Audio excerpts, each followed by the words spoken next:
Hi everyone, it's Philippa from British History Tours. I am on location in Worcester.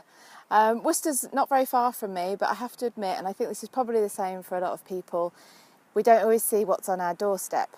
And I started looking in more detail into the history of Worcester last year actually, for a lady who homeschools her children and wanted to be able to come to a city that was good for looking at various different periods out of history, and Worcester is absolutely perfect. Now I'm on a place called Fort Royal Park, or Fort Royal Hill. You can see behind me. It's lovely. It's green and it's really nice today. This is the site of the final battle of the English Civil Wars in 1651. The Battle of Worcester was here, and this was the ultimate battle in those civil wars and the decisive victory for the parliamentarians under Oliver Cromwell. Now I want to show you, I'm going to turn the camera around because I'm going to show you what you can see from here. This is a place, commandery.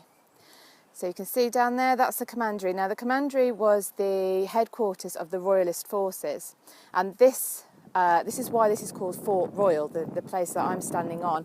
It's Fort Royal because it was the fort of the royalists. So they were camped out down there in the headquarters, and they were building their defences. There was a tunnel that ran from down the garden as it is now to the fort, and this was their defensive position.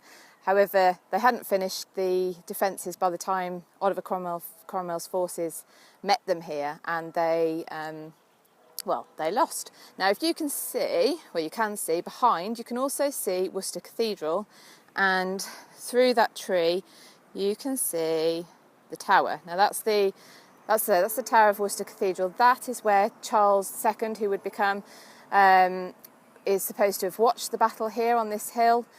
And once realising that the royalist cause was done for, this is where he escaped from, and he escaped to the continent. Obviously, we know he came back and became king after Oliver Cromwell's death. Oh, I'm being joined by a dog. Hello. So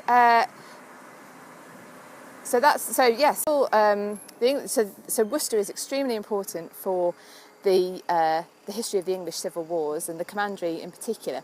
But the commandery has a much, much longer history than that.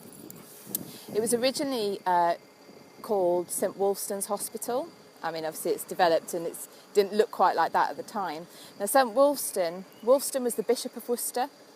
He was made a saint by the Pope in the 1200s, and around about that time a monastic hospital was set up in Worcester, down the road, as you can see from the cathedral, to look after the sick and the elderly. And it was staffed by lay people, but there was one priest who would oversee all of everything here. So it was a monastic hospital, and so they would look after the sick and the elderly in return for their property on death, I suppose. Interesting. That's sort of quite topical at the moment anyway, as well, in our current times. But what is fascinating about this being St Wolstan's Hospital, or being a hospital, is there are inside the commandery now, there are medieval paintings. They date to 1475.